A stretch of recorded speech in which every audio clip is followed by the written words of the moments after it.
Hello बच्चों, VIQ education channel में आपका स्वागत है। आज हम लोग क्लास 12 के केमिस्ट्री चैप्टर 6 तत्वों के निष्कर्षण के समान सिद्धांत चैप्टर का ऑब्जेक्टिव क्वेश्चन करेंगे। चलिए बच्चों, ज़्यादा देर न करते हुए वीडियो स्टार्ट करते हैं। अगर आपने चैप्टर 1, 2, 3, 4 और 5 का ऑब्जेक्टिव क्वेश्चन वीडियो नहीं देखेंगे तो हम आपको डिस्क्रिप्शन में और आई बटन में लिंक दे देंगे। वो वीडियो आप जरूर देख लीजिएगा, आपके एग्जाम के लिए बहुत महत्वपूर्ण है। चलिए बच्चों, ज़्यादा देर न करते हुए वीडियो स्टार्ट करता है। अगर आप इस चैनल पर नए होंगे तो इस चैनल को लाइक और सब्सक्राइब जरूर कीजिएगा और नोटिफिकेशन बेल भी बजा दीजिएगा ताकि हम जो भी प्रश्न ऑब्जेक्टिव क्वेश्चन वीडियो बनाए वो आपको मोबाइल पर नोटिफिकेशन जरूर जाए। चलिए बच्चों, पहला प्रश्न बोल रहा है, लोहे का मुख्य ऑक्साइड अयस्क है। यानी कि लोहे का मुख्य ऑक्साइड अयस्क क्या है? सिडेराइट या फिर हेमेटाइट या फिर पायराइट या फिर बॉक्साइट।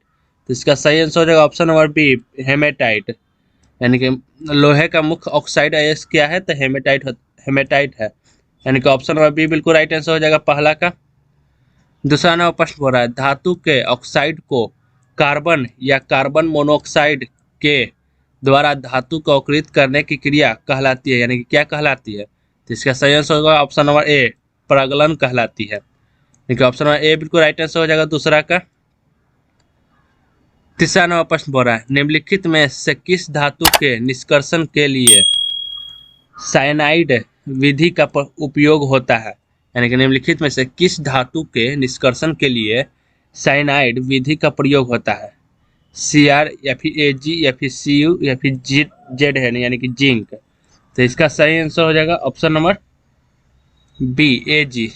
यानी कि ऑप्शन नंबर बी बिल्कुल राइट आंसर हो जाएगा तीसरा का। चौथा नंबर प्रश्न बोल रहा है, पायरोलुसाइड निम्नलिखित में से किसका अयस्क है? जो पायरोलुसाइड है वो किसका अयस्क है निम्नलिखित में से? यानी कि मैग्नीशियम का या फिर मैग्नीज का या फिर जिंक का या फिर लोहा का। तो इसका सही आंसर हो जाएगा ऑप्शन नंबर बी, मैग्नीज का। यानी कि पायरोलुसाइड किसका अयस्क है? तो मैग्नीज का है। यानी कि ऑप्शन नंबर बी बिल्कुल राइट आंसर हो जाएगा चौथा का। पांचवा नंबर प्रश्न बोल रहा है, निम्नलिखित में से कौन सी जिंक का अयस्क नहीं है? लेकिन निम्नलिखित में से कौन सा जिंक का अयस्क नहीं है? जिंक ब्लेड या फिर कैलेमाइन या फिर जिंकाइट या फिर बॉक्साइट। तो इसका सही आंसर हो जाएगा option number D, bauxite. Bauxite zinc का अयस्क नहीं है। किसका है? तो एल्युमिनियम का है।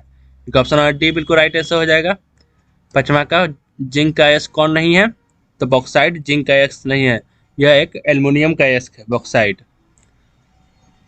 चलिए बच्चों, छठा नंबर प्रश्न बोल रहा है, निम्नलिखित में से कौन सा कथन सही है? निम्नलिखित में से कौन सा कथन सही है? सभी अयस्क खनिज होते हैं या फिर सभी खनिज अयस्क होते हैं या फिर सभी क्षार भस्म नहीं है, फिर में से सभी। तो इसका सही आंसर हो जाएगा ऑप्शन नंबर ए, यानी कि सभी अयस्क खनिज होते हैं। यानी कि कौन सा कथन है? यानी कि ऑप्शन नंबर ए वाला कथन सही है, सभी अयस्क खनिज होते हैं। यानी कि ऑप्शन नंबर ए बिल्कुल राइट आंसर हो जाएगा, यह कथन सही है। सातवां नंबर प्रश्न बोल रहा है, खनिज किस जिससे धातु का निष्कर्षण होता है कहा जाता है? यानी कि खनिज जिससे धातु का निष्कर्षण होता है कहा जाता है। यानी कि क्या कहा जाता है? अयस्क, गैंग, स्लैग या फिर में से कोई नहीं। जिसका सही आंसर हो जाएगा ऑप्शन नंबर ए, अयस्क। क्या कहा जाता है? तो अयस्क कहा जाता है। यानी कि ऑप्शन नंबर ए बिल्कुल राइट आंसर हो जाएगा सातवां का। आठवां नंबर प्रश्न बोल रहा है, वात्य भट्टी में निम्नलिखित में से किस ऑक्साइड का अपचयन होता है? यानी कि वात्य भट्टी में निम्नलिखित में से किस ऑक्साइड का अपचयन होता है? आयरन का ऑक्साइड या फिर कॉपर का ऑक्साइड या फिर सोडियम ऑक्साइड या फिर जिंक ऑक्साइड। तो इसका सही आंसर हो जाएगा ऑप्शन नंबर ए, आयरन का ऑक्साइड। यानी कि वात भट्टी में आयरन का ऑक्साइड का अपचयन होता है। यानी कि ऑप्शन नंबर ए बिल्कुल राइट आंसर हो जाएगा आठवां का। नौवां नंबर प्रश्न बोल रहा है, कॉपर का मुख्य अयस्क है। यानी कि कॉपर का मुख्य अयस्क कौन सा है? कॉपर पायराइट या फिर कॉपर गलांस या फिर गेलेना या फिर सिडेराइट। तो इसका सही आंसर हो जाएगा ऑप्शन नंबर बी, कॉपर गलांस। यानी कि कॉपर का मुख्य अयस्क है कॉपर गलांस। यानी कि ऑप्शन नंबर बी बिल्कुल राइट आंसर हो जाएगा नौवां का। दसवां नंबर प्रश्न बोल रहा है, लोहे का मुख्य अयस्क है। यानी कि लोहे का मुख्य अयस्क कौन सा है? मैग्नेटाइट, सिडेराइट, हेमेटाइट या फिर सभी। तो इसका सही आंसर हो जाएगा ऑप्शन नंबर डी, सभी। यानी कि लोहे का मुख्य अयस्क मैग्नेटाइट भी है, सिडेराइट भी है, हेमेटाइट भी है। तो यानी कि इसका सही आंसर हो जाएगा ऑप्शन नंबर डी, सभी। ऑप्शन नंबर डी बिल्कुल राइट आंसर हो जाएगा 10वां का। 11वां प्रश्न बोल रहा है, एक विधि जिसमें किसी धात्विक अयस्क को हवा की अधिकता में उसके गलनांक के नीचे गर्म किया जाता है। यानी कि एक विधि जिसमें जिसमें किसी धात्विक अयस्क को हवा की अधिकता में उसके गलनांक के नीचे गर्म किया जाता है, उसे कहते हैं, यानी कि क्या कहते हैं? भर्जन, प्रगलन या फिर निस्तापन या फिर सभी। तो इसका सही आंसर हो जाएगा ऑप्शन नंबर ए, भर्जन कहते हैं। क्या कहते हैं? तो भर्जन कहते हैं। यानी कि ऑप्शन नंबर ए बिल्कुल राइट आंसर हो जाएगा। 12वां प्रश्न बोल रहा है, कॉपर धातु का शोधन निम्नलिखित में से किस विधि द्वारा किया जाता है? जो कॉपर धातु है उसका शोधन निम्नलिखित में से किस विधि द्वारा किया जाता है? वैद्युत अपघटनी शोधन या फिर मंडल परिष्करण या फिर वर्णलेखिकी या फिर कोई नहीं। तो इसका सही आंसर हो जाएगा ऑप्शन नंबर ए, वैद्युत अपघटनी शोधन के यानी कि कौन सी विधि से किया जाता है? तो वैद्युत अपघटनी शोधन विधि से किया जाता है। यानी कि ऑप्शन नंबर ए बिल्कुल राइट आंसर हो जाएगा 12 का। 13वां प्रश्न बोल रहा है, कॉपर सल्फेट के घोल में अधिक Kl डालने पर उजाला अवक्षेप प्राप्त होता है। यह उजाला अवक्षेप है। उजाला अवक्षेप क्या है? उजाला अवक्षेप क्या है? तो इसका सही आंसर हो जाएगा ऑप्शन नंबर ए, CuI2, यानी कि CuI2 यानी कि कॉपर थी आयोडाइड है। ऑप्शन नंबर ए बिल्कुल राइट आंसर हो जाएगा। यानी कि 13 का ऑप्शन नंबर ए बिल्कुल राइट आंसर हो जाएगा। चलिए बच्चों, 14वां प्रश्न बोल रहा है, जिंक ब्लेड अयस्क का सांद्रण किस विधि से होता है? यानी कि जिंक ब्लेड अयस्क का सांद्रण किस विधि से होता है? गुरुत्व पृथ्वीकरण विधि से या फिर चुंबकीय पृथ्वीकरण विधि से, फिर फेन उत्प्लावन विधि से या फिर इनमें से कोई नहीं। तो इसका सही आंसर हो जाएगा ऑप्शन नंबर सी, फेन उत्प्लावन विधि से। यानी कि जिंक ब्लेड अयस्क का सांद्रण किस विधि से होता है? तो फेन उत्प्लावन विधि से। यानी कि ऑप्शन नंबर सी बिल्कुल राइट आंसर हो जाएगा 14 का। 15वां प्रश्न बोल रहा है, अयस्क में उपस्थित अशुद्धियों को कहते हैं। यानी कि अयस्क में उपस्थित अशुद्धियों को क्या कहते हैं? गैंग कहते हैं। यानी कि ऑप्शन नंबर बी बिल्कुल राइट आंसर होगा। अयस्क में उपस्थित औषधियों को गैंग कहते हैं। यानी कि ऑप्शन नंबर बी बिल्कुल राइट आंसर हो जाएगा 15 का। 16वां प्रश्न बोल रहा है, कॉपर पैराइट का सूत्र है। यानी कॉपर पैराइट का सूत्र क्या होता है? चलिए बच्चों, आप लोग बताइए कॉपर पैराइट का सूत्र क्या होता है? तो इसका सही आंसर हो जाएगा option number B, CuFeS2।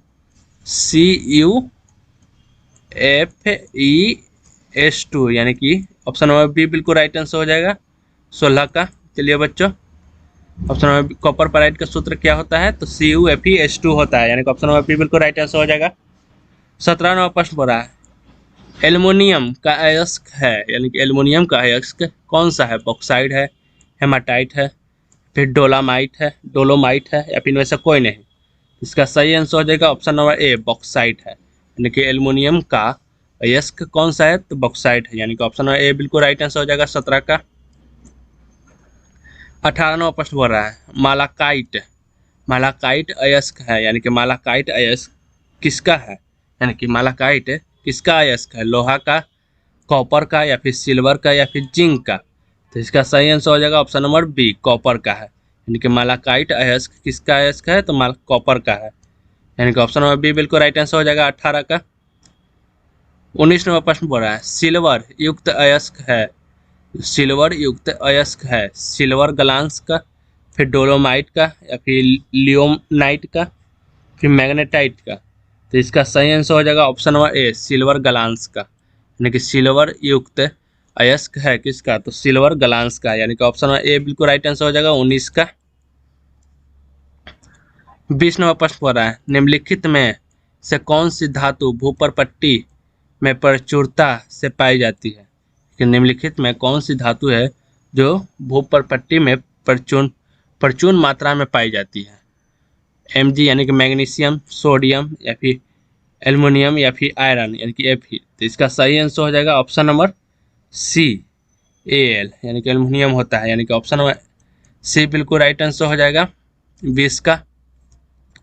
21 number प्रश्न बोला है सिनेबार कहा जाता है। सिनेबार किस कहा जाता है, यानी किसको कहा जाता है? HGS को, फिर PBS को, या फिर ZNS को, फिर H2S को। तो इसका सही आंसर हो जाएगा ऑप्शन नंबर ए, HGS को, यानी कि सिनेबार किसको कहा जाता है? तो HGS को कहा जाता है, यानी कि ऑप्शन नंबर ए बिल्कुल राइट आंसर हो जाएगा 21 का। 22 नंबर प्रश्न बोल रहा है पैराइट को गर्म करके सल्फर का निष्कासन कहलाता है, यानी कि पैराइट को गर्म करके सल्फर का निष्कासन कहलाता है। क्या कहलाता है? प्रगलन, निस्थापन या फिर द्रवीकरण, फिर भर्जन। तो इसका सही आंसर हो जाएगा ऑप्शन नंबर डी, भर्जन कहलाता है। क्या कहलाता है? तो भर्जन कहलाता है, यानी कि ऑप्शन नंबर डी बिल्कुल राइट आंसर हो जाएगा 22 का।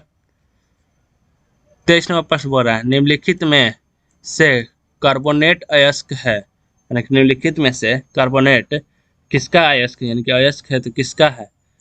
पायरोल्यूसाइड का, या फिर मैलेकाइट का, या फिर डायस्पोर का, या फिर कैसीटेराइट का। तो इसका सही आंसर हो जाएगा ऑप्शन नंबर बी, मैलेकाइट का है इसका, यानी कि ऑप्शन नंबर बी बिल्कुल राइट आंसर हो जाएगा 23 का। 24 नंबर प्रश्न बोल रहा है कैसीटेराइट अयस्क है। कैसीटेराइट अयस्क है किसका है? मैग्नीशियम का, निकेल का, या फिर Sb का, या फिर Sn का। तो इसका सही आंसर हो जाएगा ऑप्शन नंबर डी, Sn का, यानी कि ऑप्शन नंबर डी बिल्कुल राइट आंसर हो जाएगा 24 का। चलिए बच्चों 25 नंबर प्रश्न बोल रहा है निम्न में से वह लवण जो खनिजों में सबसे कम पाया जाता है कौन सा है, यानी कि निम्न में से वह लवण जो खनिजों में सबसे कम पाया जाता है वो कौन सा है? क्लोराइड, सल्फेट, या फिर सल्फाइड, फिर नाइट्रेट। तो इसका सही आंसर हो जाएगा ऑप्शन नंबर डी, नाइट्रेट। वह लवण नाइट्रेट है जो खनिजों में सबसे कम पाया जाता है, यानी कि ऑप्शन नंबर डी बिल्कुल राइट आंसर हो जाएगा 25 का। 26 नंबर प्रश्न बोल रहा है कॉपर पैराइट अयस्क है किसका है? तो कॉपर का है, यानी कि Cu यानी कि कॉपर का है, यानी कि ऑप्शन नंबर डी बिल्कुल राइट आंसर हो जाएगा। किसका अयस्क है? तो कॉपर का है। 26 का ऑप्शन नंबर डी बिल्कुल राइट आंसर हो जाएगा बच्चों। 27 नंबर प्रश्न बोल रहा है गैंग और फ्लक्स मिलकर बनाता है। गैंग और फ्लक्स मिलकर क्या बनाता है? स्लैग, अयस्क, खनिज, इनमें से कोई नहीं। तो इसका सही आंसर हो जाएगा ऑप्शन नंबर सी, खनिज। गैंग और फ्लक्स मिलकर क्या बनाते हैं? तो खनिज बनाते हैं, यानी कि ऑप्शन नंबर सी बिल्कुल राइट आंसर हो जाएगा 27 का। 28 नंबर प्रश्न बोल रहा है निम्नलिखित में से कौन सी धातु विद्युत विच्छेदन से प्राप्त की जाती है? निम्नलिखित में से कौन सी धातु विद्युत विच्छेदन से प्राप्त की जाती है? तो इसका सही आंसर हो जाएगा option number C, copper. Copper एक ऐसा धातु है जो विद्युत विच्छेदन से प्राप्त की जाती है, यानी कि ऑप्शन नंबर सी बिल्कुल राइट आंसर हो जाएगा। 29 नंबर प्रश्न बोल रहा है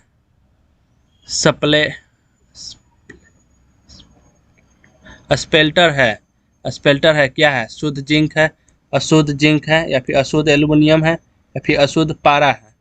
तो इसका सही आंसर हो जाएगा ऑप्शन नंबर बी, अशुद्ध जिंक है।